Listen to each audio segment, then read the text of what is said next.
Semester வரைக்கும் சீரியஸா படிச்சுட்டு இருந்தாங்க. நான் மட்டும் கேஎஃப்சில பர்கர் வாங்கி சாப்பிட்டுட்டு இருந்தேன். கொஸ்டின் பேப்பர் கையில வாங்கி இப்படி பாக்குறேன்.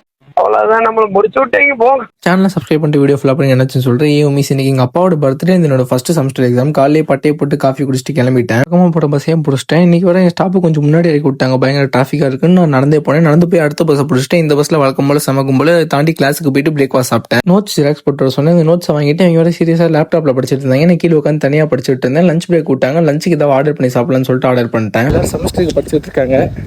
நான் வந்துட்டு கேஎஃப்சிலேருந்து சாப்பிட வேண்டி போயிட்டு இருக்கேன். அப்புறம் நம்ம கேன்டீன் அக்காக்கெல்லாம் கொடுத்துட்டு நானும் வாங்கின ஃப்ரெஞ்ச் ஃப்ரைஸ் பர்கர்லாம் சாப்பிட்டு எக்ஸாமுக்கு தேவையான பொருளை எடுத்து கிளம்பிட்டேன். கொஸ்டின் பேப்பர் கையில வாங்கி இப்படி பாக்குறேன். அவ்வளவுதான், நம்மள முடிச்சு விட்டீங்க போங்க. பாத்தீங்கன்னா ப்ரீவியஸ் இயர் கொஸ்டின் வந்து பாத்தீங்கன்னா ப்ரிப்பேர் பண்ணிட்டு போயிருந்தேன். இங்க பாத்தீங்கன்னா பக்கமா பிரிண்ட் அவுட் எல்லாம் போட்டு பக்கமா படிச்சுட்டு போயிருந்தேன். ப்ரீவியஸ் இயர் கொஸ்டினை பார்த்தா நேற்று பிஓடிக்கும் எங்களுக்கும் ஒரே டைம்ல தான் வந்து ஒரே நாள் தான் எக்ஸாமு. எங்களுக்கு நான் படிச்ச எல்லா கொஸ்டினையும் பிஓடிக்கு அப்படியே கேட்டாங்க. சாம்பார் ஆப் எனக்கு எக்ஸாம் பத்தி உங்க கருத்தை சொல்லுங்க.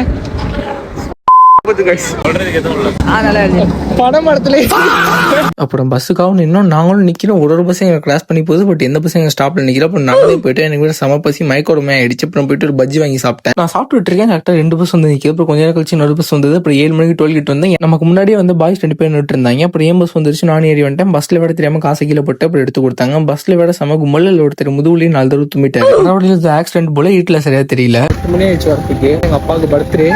அதாவது கிஃப்ட் வாங்கி தரலான்னு பாக்குறேன். நான் கிஃப்ட் ஆயிரம் தெரியல.